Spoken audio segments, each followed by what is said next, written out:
Welcome back to The Path Forward, Mental Health with MAPS. On today's episode, we're going to be exploring the needs of boys and men in terms of mental health care.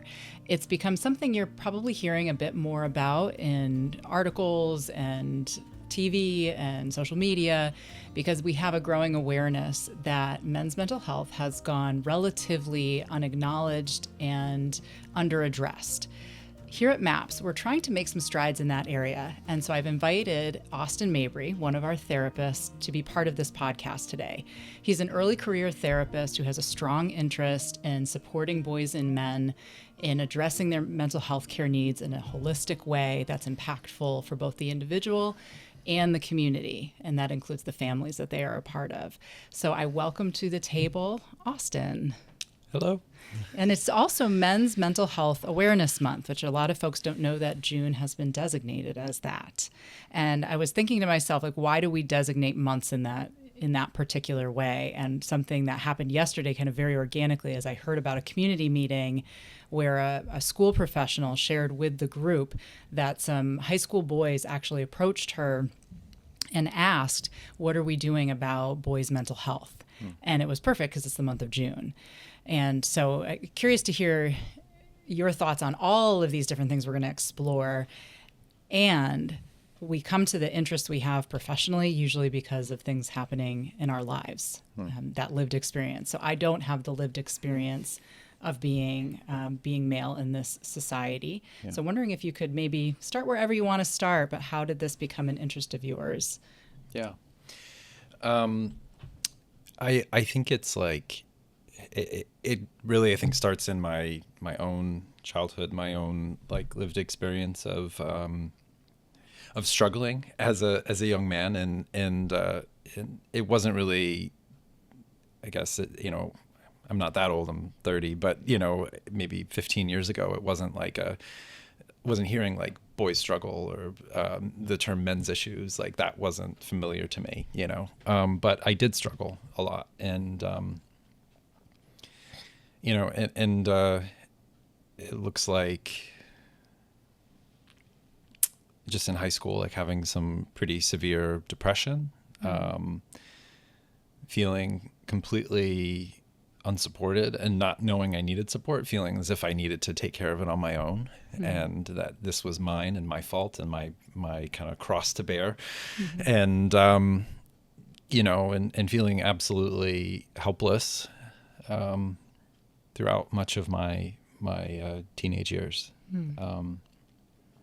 So it's really important to me because I know it's not just me. I know I'm not alone. Definitely not. And and working with the populations that we work with, and I see a lot of young boys. I'd say probably like 75% of the people I work with are young men. And we know there's a mental health crisis happening for the youth of America. So not just boys and girls, of course. And I think that's something I want to make sure we hold on to throughout our discussion, because I think this is an area where sometimes as a society, we start to think of it in this either or. Either we're helping the girls or we're helping the boys. Right. And the reality is by helping each group, we are helping both groups. Right. So much still needs to be done to support girls and women. Right. And there's a lot of ways that boys and men are showing that there are some unique needs they have that have gone underaddressed and underacknowledged. So the reality that you, as a 15-year-old adolescent experiencing depression, and the messages you got from this society were that you needed to handle that on your own. Yeah, and then it was my fault. And then it was your fault. It was, like as if it was almost a burden. It's like, oh, there's something wrong with me. I need to fix that. But not feeling safe enough to be able to bring that to bring that out to tell anyone. Didn't tell anyone. Didn't tell my parents. It was really like a kind of a solitary endeavor. So you're just like struggling internally, kind of putting on. And I think this is the thing that men tend to do is they put on a brave face. Exactly. Like that notion of pull yourself up by the bootstraps, put on a brave face. I think we see that a lot in our work. That ends up being a way of navigating the world, but then it leaves a lot of boys and men very isolated emotionally. Yeah. and not being able to get the support that they need. And when we talk about this, I'm not intending to be dramatic or shocking, but the harsh reality is young men die by suicide at alarming rates. Right. Alarming rates. And they are often acts of desperation, not carefully planned out and considered, but they are acts of desperation that occur, deep suffering.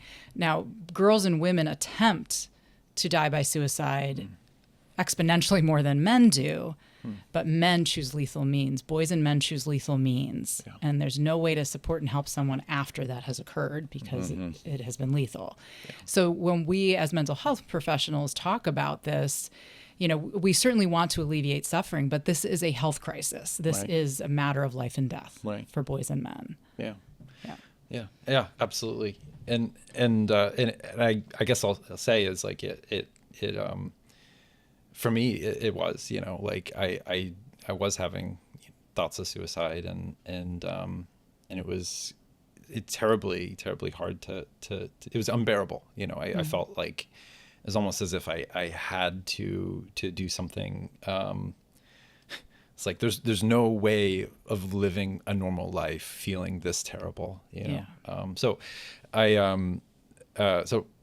I was really into like Buddhist practice and stuff like that. I was like really trying to like kind of transform it and let it go. And you mean like transform the depression? Transform the depression. So you're trying to treat yourself. Basically trying to treat myself, and that was actually like kind of a big. I'd say like it kind of almost became this like shame loop of like and now I can't fix myself. And, right. Like. And again, correct me if I'm wrong. This is just my observations and based on like reading research and things like that. But that one of the strong messages, boys and men get is that they are supposed to be the fixers and they are supposed to be the problem solvers in this society. And so they should be able to, like the notion of they should be able to fix something is a strong, powerful message. Exactly. So then you weren't able to fix it on your own. Yeah, exactly. And so, it's I think it's like, so I do some, we did a men's retreat last year. I've been part of men's groups and things like that. And it's really like what's most powerful, what's so powerful about what kind of healing can happen. It's through like group interaction, group healing, the modeling of vulnerability from other men. And maybe I'm jumping around a little too much, but no, like, that's okay. We're with you. Like, I think it's like a lot of young men and boys, we don't get these models of vulnerable adults, vulnerable men showing up in ways that are kind, are generous, are forgiving, and that's also modeled through television. Like looking at like Homer Simpson or Peter Griffin or all these things. Like they're just kind of like alcoholic, kind of uninvolved, and that's normal. It's a joke, and we're not really getting a lot of these positive role models in our lives and in media, and so and we don't have any models to even go off of. So these kind of interpersonal interactions where we're seeing modeled real vulnerability, real kindness, real genuine transformation, that is incredibly healing. So and that's exactly why I wanted to sit down and talk to you today, is because you've been involved with men's retreats and men's groups, and because what we do know is, as any mental health center that tries to create some programming to support boys and men, it tends to be pretty underutilized because we're thinking of it through the frame of the most frequent users of mental health care, which is women. And so I think we have to get creative in thinking about some other avenues that better meet the need. And so, for our listeners, Austin and I have an interest in creating something that will meet the needs of our community. That's part of our shtick here at MAPS, is we're always trying to figure out what are the needs in the community? How can we pivot to meet those needs? It's not a simple process, but we're at the very beginnings, the cracklings of this idea. And I'm very excited about it, because when I imagine, 15-year-old adolescent Austin exploring Buddhist principles in an attempt to try to resolve and fix a depressed experience alone, in isolation, which is the exact opposite of how depression is typically addressed. Like we want to be the opposite of in isolation. I'm also thinking about, so you had to go from that moment, those experiences in adolescence, to eventually coming to the understanding that there's a powerful healing force that could happen when men gather in a group and have these shared vulnerable experiences. Right. That doesn't diminish that kind of helps them fully embody who they are. And so I'm curious to kind of hear that, because I think there's, from what I hear sitting in my office, and I am certainly not an expert on boys and men's issues. I've just worked with a lot of folks over time. One of the things I consistently hear from my male clients is that there's this conflicting pressure. There's this pressure to be vulnerable and sensitive and connected, but also to be very stoic and to be the rock of the family and to be a man and to be a man. And and that I'm just curious to hear your thoughts about all of that. Yeah, that just like struck a chord in me. Like, oh, it did. Okay. Because I as I'm incredibly sensitive, and it feels often like a burden, and maybe it is in some ways, but it's also a gift. It's like, okay, that I'm easily hurt, and I'd rather not be, but I am. And I have kind of two options. Either I stay this vulnerable person who is sometimes easily hurt, and I can take care of it, and but it can sometimes not be ideal, and that affects people around me, and I'm aware and I do my best, and or I can go into shutdown mode, and I know that really well too, it's hard to, it's kind of like we do just have those two options. It can feel like it's either like intensely vulnerable or shut down. And I think there needs to be a bit of a understanding that men experience intense emotions too. And they are okay. And it's okay to cry. It's okay to be uncomfortable and vulnerable, insecure. I need to be able to experience those emotions, and I'm resourcing, I'm practicing with it, I'm looking into it, I'm understanding it more deeply. I'm going to my own therapy to understand that better. And so it's kind of like allowing the vulnerability and taking that space to care for those feelings, and for those to be allowed. Because it can really fall into that dichotomy of one or the other, of just a kind of completely emotion led versus like shut down entirely. And am I saying exactly what I want to say? I don't know. I think. Well, and I think there's also a pressure on men to do exactly that, to perform, to be a certain, and it's okay. So I think the notion is part of what you're bringing to the table is that there has to be freedom for men to explore the depth of their experience. Exactly. And that can sometimes be messy, the same way it is for women. It can be messy. And so I'm thinking about if you have a male client in your office and, for whatever reason they're coming in for, sometimes it's depression, sometimes it's anxiety, it could be trauma, all different sorts of things. When you feel this theme enter the space, the theme of there's this dichotomy of who I'm supposed to be. I either can be intensely vulnerable or I have to shut down. There's not a lot of middle space. What do you do in those moments? How do you support men in that when they don't have a lot of good representation and examples in our larger culture for what that looks like? To be honest, it looks, I feel what they're feeling, and I feel deeply sad. Watching someone either minimize, like, I mean, I wanted to kill myself yesterday, but whatever. It's like, no, it's not whatever. Like Yeah. that really, like it really pains me that you're feeling that way, and I get emotional. I feel emotional. And I kind of let myself get emotional because I think people need to know that how they feel matter. And if you can't cry about it, I'll cry about it, and if I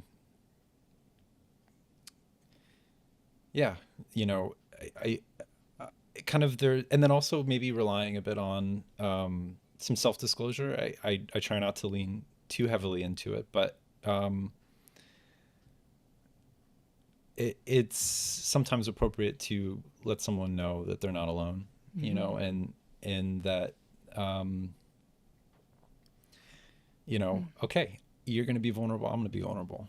It's not just the you party, Right. that your experiences are the shared experiences of humanity. Yeah. And I think that is such an important point, Austin. These are the shared experiences of humanity, because there are so many things, I think, that come into the mental health landscape and to all of our experiences of being human that we could quickly pathologize as something wrong with our mental health. And that's not to say that, sometimes things go awry and we need some targeted treatment and support around our mental health. And part of that holistic treatment also is acknowledging that there are societal pressures and forces that it makes sense that they don't feel good to us, and that it actually means that it's striking something very human in us, that we're having a reaction to forces that are, I'm realizing I'm speaking very cryptically right now, so I'm going to kind of try to bring it into the more concrete.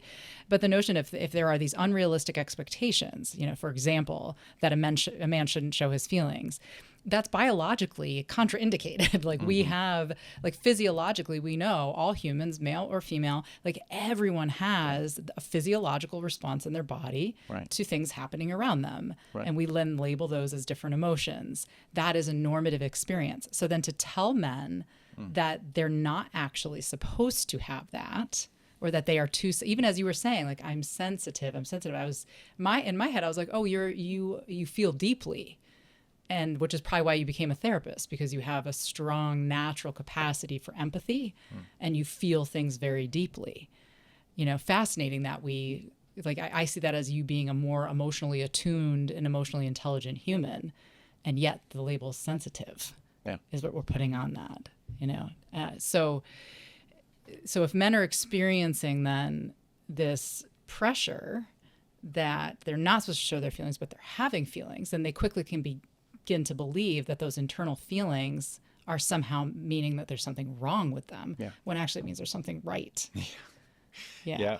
And something, I mean, this just came up the other day with someone. He's such a sweet person, young man, and he's just really kind, and also, we'll avoid the term sensitive, emotionally attuned and aware, and yet, those qualities make him kind of leave him alone, in that, he's often bullied. He struggles to connect on topics that his peers are talking about, which he says are drugs and sex, and he wants to be a good person and be around kind people, but he doesn't see them, and so ultimately he feels very alone, and that, I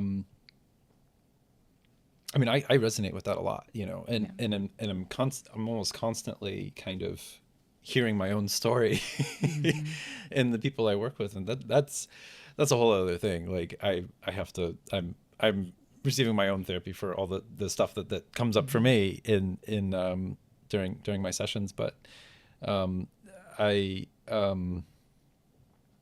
when we feel that way, though, when we feel like we are constantly hearing our own story reflected back to us, when that overarching theme comes up, it usually is because there's a societal trend.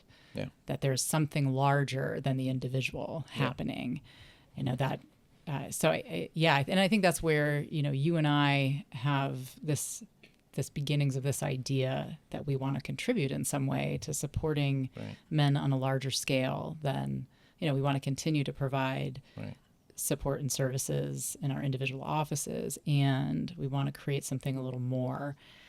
And you've already been dipping your toes in that water outside of MAPS and other realms of your life. Yeah. And you alluded to that a few minutes ago when you were talking about the collective healing of being in a group together. Can you talk about what those groups are? Because I can imagine that, men listening to this, maybe some people would be very interested, but just have absolutely zero idea how you would even access something like that. Yeah. So, I mean, I've had, looking like men's retreats, which we did our first men's retreat last year at Morning Sun Mindfulness Center, where I live. That was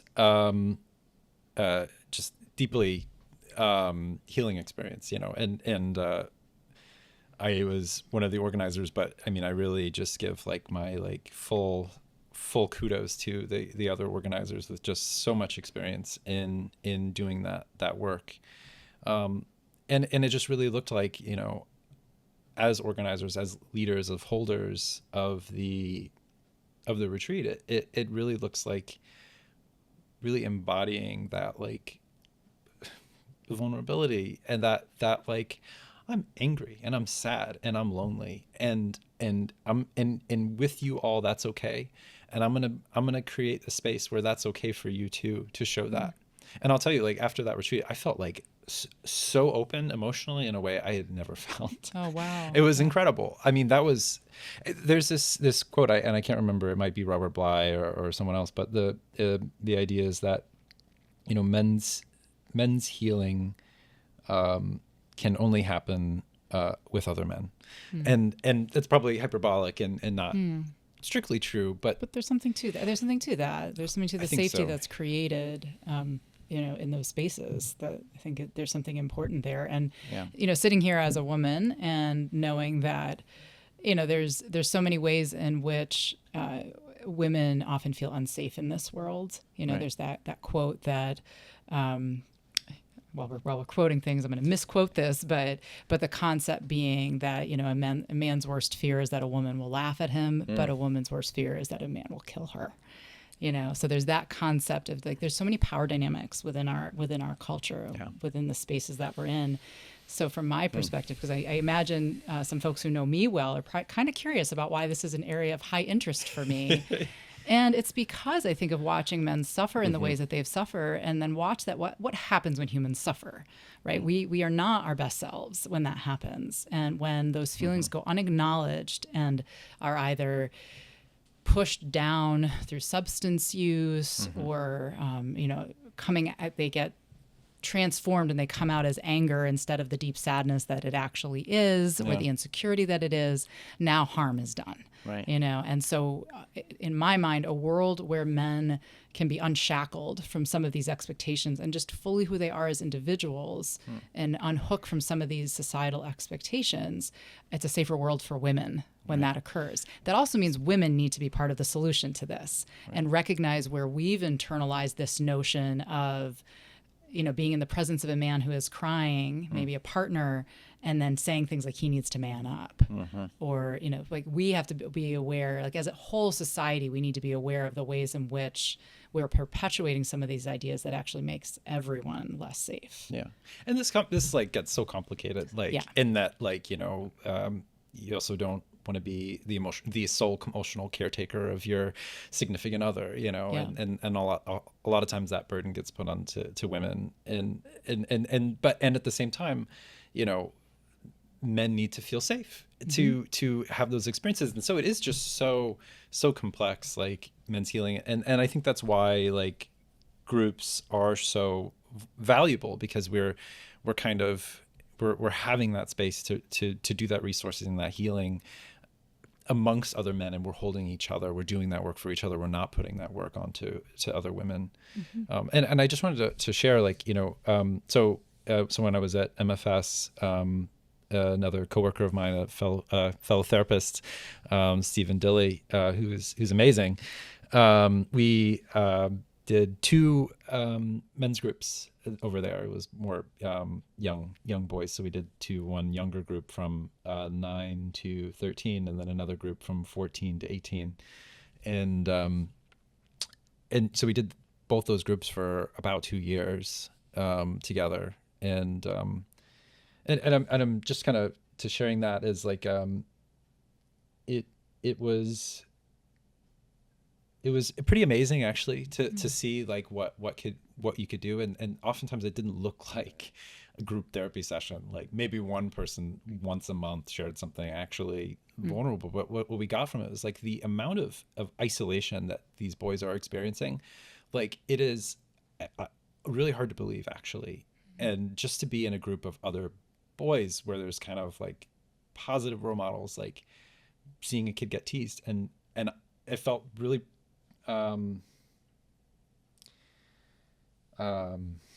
because of privilege to be able to tell a couple boys like that is not okay to bully this other kid and make fun of him for the way he looks, you know. Yeah. And then I remember I said that in front of one of the kid who was getting bullied, and he said, "It's okay." I was like, "That's not okay." And I don't know, it just felt like I just felt glad to be there and to be able to do that. And so yeah. Yeah, it sounds like you could feel you had a deep sense of like the impact of doing something like that. It feels deeply impactful. Yeah. And that's one of the ways that older men, not that you're like you said, you're about 30, you're not an older man, but to them you were probably a very old man. Yeah. But that, you know, the elders of the group can support the younger folk by actually standing up and making those kinds of comments. But I think, and again, like you said, there's such complexity to this because there's this level of this enormous societal pull and the expectations and the media and all of that. And then there's which we all can keep chipping away at, but our sphere of influence is really our immediate community and what's happening around us. And it sounds like in those group experiences, you all were able to bring these young boys together to have this collective experience to break through that isolation and for them to be in the presence of role models who could show that they can be fully who they are and kindness is expected. Yeah. That how we treat each other. It's a rule. It's a rule. Yeah, kindness is a rule. Yeah. Yeah, that's really... So when you think about your own life path and you think about kind of moving through that depression experience, so the Buddhist, what was it about Buddhist concepts that you gravitated towards? 'Cause I think there's always something interesting about each of us as individual humans. When there's something that pulls us in a certain direction, there's, I believe in that all the healing we need is housed already internally, and we just have to excavate it and figure out where it is. So the wisdom that comes from a young person being interested in a particular thing. So you were interested in Buddhist concepts as a teenager. Yeah. What was it about that was appealing to you? I think it was just this idea that, that there is a way to be happy in this world that isn't kind of confined by like the amount of money I make or the external conditions, that I could be able to create the conditions to be a happy person.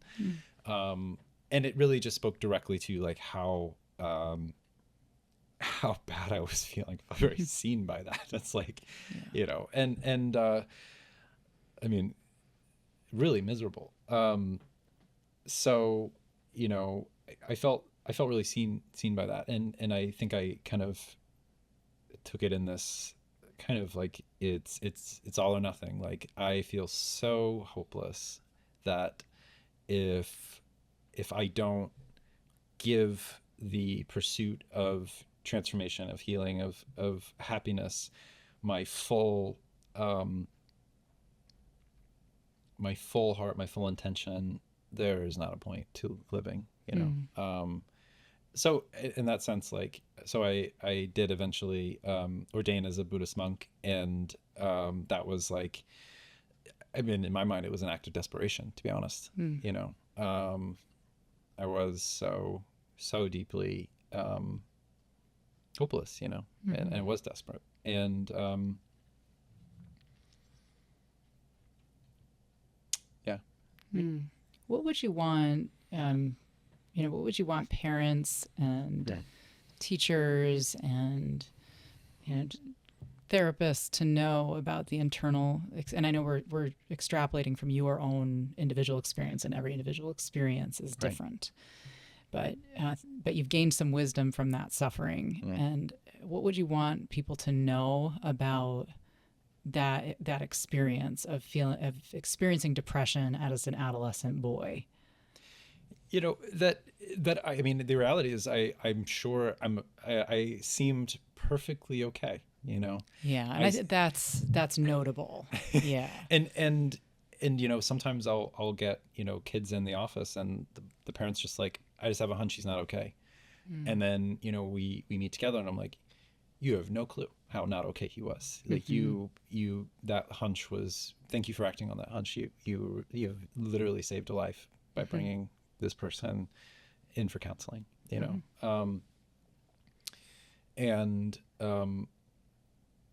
You know, and that male depression, like you had kind of shared it, it doesn't necessarily look the same way as it might look in women, you know. I think, I don't know if you're familiar with Terry Real, you probably are. You know, he coined the term covert male depression, you know, this idea that men experience depression through often alcoholism or violence, or it's not the typical expression of depression that we will often see, but underneath that, those addictive or violent tendencies is a deep depression that we need to get in touch with, we need to embrace, we need to hold and acknowledge, and that I think it's way more common than anyone might even be comfortable admitting. Yeah, so if any adult has a hunch that something's not okay, that it's best to check in and put supports in, and yeah, exactly, and ask, you know, it's and okay. Ask, yeah. Like, you know, you know, even it's been really rewarding just to be able to ask, like, have a parent like, I think I'm worried he's having thoughts of suicide. Ask him.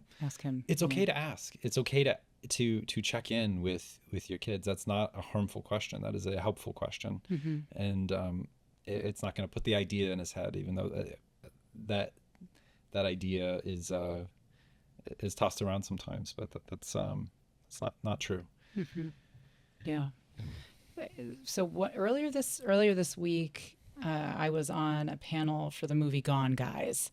And for our listeners who maybe have not seen that documentary yet, it was shot in Vermont, and so up here in the Northeast. But the overarching theme is just having a sense of our boys and men are in crisis, and we have to kind of start getting creative about how we are supporting them. The film definitely takes a really strong look at educational patterns and things like that, and floats the notion that as we have shifted gender role expectations in our society, that it's left this sort of vacuum of, so instead of the narrative that the boy will grow to be the man who is the provider for the family, that's shifted a bit, and the evidence is seen there in college attendance rates and employment rates, all sorts of things like that. But there was this notion of we haven't replaced that, and they were very clear that was not a helpful narrative for men to begin with. Like, that was not, men were not thriving within those expectations. But then now there's sort of this vacuum that men are trying to figure out their place in the world and their place in this society. I'm just curious to hear your thoughts about that. Yeah. I mean, it's like we have all this messaging about what a man should be. And, it is hopeless. It can feel really like angering and upsetting. And I think that is a lot of the shifts politically we're seeing are because of this. These politicians are speaking directly to men who do feel as if their purpose, their role in life has been replaced, or is being replaced, or is being overlooked or not cared for. And I think they're right. Like, you know, they are kind of, men operating in that role are becoming less relevant, or whatever. I don't know how to say that in a way that maybe like. But there's a shift. There's a clear shift that has happened, I think. And and when you just look at data, you just look at like economic data and so on, like women are more likely to buy a house on their own. Yeah. You know, so the economic realities have shifted pretty significantly, and it's requiring this massive recalibration of, you know, how we all partner in the world and how we show up in the world. And we are in flux right now, which I think is also a time of exceptional opportunity for things to be different. And the other thing that comes out in the film is that there's a group in Vermont called the Dads Guild. And it's a fatherhood group, but it's designed specifically. It's not a parenting group. It's about fatherhood. It's so men have a space to come together and talk about fatherhood experiences. And the men in the film, it's just very clear that it's a resource for them in a way that. And I was thinking, like, I don't know of anything like that around here at all. Yeah, I can't think of anything. You know, I know of a few men's groups happening locally, and I've been a part of one, but you know, it's not enough. Like it's sometimes it's a little bit baffling. It's like, I feel like I've done a lot of work, and then I've come so far, and it's also like I have so much more like work and healing to do, and it's just like, gosh, like. Does everyone have to do work this hard? And it's like, I think so. Yeah. And that's just like, it's like, will everyone do that? You know, that amount of work. It's just like, I think it's like, it's not that they have to, but you're going to be a lot better off if you do. Because the reality is like, just like the difference between like, I can't get out of bed today. Life feels like I can't, like, not worth living, and like I have a little bit to live for, and like going to be around with my people like supports me, like that is like, it doesn't take much, but it also is like, it's an endless amount of of work to do. Absolutely. And so I think about it, you know, kind of bringing it back to the sort of the concrete levels too of, you know, so what we know about men's mental health is that men tend to silently suffer or act out, and that those are all sort of red flags that something is awry. But the silent suffering is really hard to pick up on, you know, that piece. So the notion of creating more spaces where men can check in with each other. And I think like you said, like everybody has work to do. You know, as women, we have work to do with kind of thinking about this and the role we play. And then when I think about the notion of fatherhood and parenthood, you know, really examining the ways that we create experiences for children and what that looks like, because children are looking to us and believing us about everything we say and do. Like they take their cues from us. And so the way we choose to engage will shape how they choose to then engage. And it's fascinating. Yeah.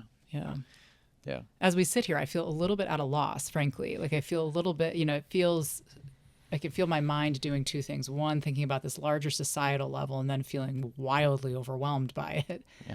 And then thinking about the men in my life, kind of going down to that granular level of thinking of all the men in my life who I know experience these particular pressures. And again, I don't want to, like, I really want to say it yet again. It's not a dichotomy of like, we attend to men's mental health or we attend to women's mental health. It's like we do everybody. And we're also talking about a gender dichotomy as well. That's not fully representative of everybody who lives within our society, that it's, you know, gender is a spectrum, and there's a lot of different personhood experience within all of that. So there's just like infinite complexity to this. And I'm rambling now because I think of how complex this issue has become. Yeah. I mean, it's interesting, you know. So we had a in our retreat we did last year, we had one non-binary participant who kind of was like still identifying as non-binary, but wanted to explore feeling more masculine, wanting to explore masculinity and like kind of learn from that. And it was kind of a discussion. It's like, we want this to be safe for men there too. Like, what do we do? And we ultimately said like, sure, come. Mm-hmm. And it was so amazing to have them there. And just to like, maybe there was a little bit of contrast, like they weren't socialized as a man. And for them just to be like shocked, like, whoa, like I didn't know men suffered like this, Yeah. like, and also to be like, okay, this is like a healthy form of masculinity. Like I like this. I like men, and I don't know if that's necessarily everyone's experience. I think like as a young person, like I definitely gravitated to women because I felt safer and less judged and more accepted, and that was actually it was like kind of a hard work to be able to feel more comfortable in men's spaces, and I don't actually feel entirely comfortable, to be honest. Okay. That's still something I don't know, maybe it's a healthy way of relating to it, but yeah. So take us from the experience of, so you became an ordained Buddhist monk and then somehow made your way here to MAPS. Okay. Can you help us understand kind of just trying to make sense of your emotional exploration and the path from that depression as an adolescent through to becoming the person who supports people when they're having adolescent depression. Yeah. So, I mean, just to kind of like give a little bit of background. So like both my parents are counselors or social workers. And so I did the kind of like, I was quite like steeped in like social work and therapy as a kid. So there's just that kind of background. But, so I, and so you had representation of a man who was in this profession. Yeah, it's true. Yeah, that is true. Yeah. And my father is not perfect, and he knows it. So, so if he does listen, I don't think he'll be squirming, but but I did have that, and I'm very grateful for my dad for all the work that he's done, and he had a lot of, he didn't get what I got, and so I was able to kind of take that baton of healing and carry it myself. But yeah, so I, in a place of maybe deep hopelessness, I can't live like this. I started living in monasteries. I lived in one in Mississippi in this Plum Village tradition, and then I moved to California to ordain. And it's interesting, I was thinking about this. I was like kind of like unable to sleep last night thinking about this, and which was it was both a positive and a negative because some stuff percolated, and it was interesting because I was really thinking about like that time, and that really was my first experience of being immersed in a group of men. It was unfamiliar to me to be around so many men all the time. And that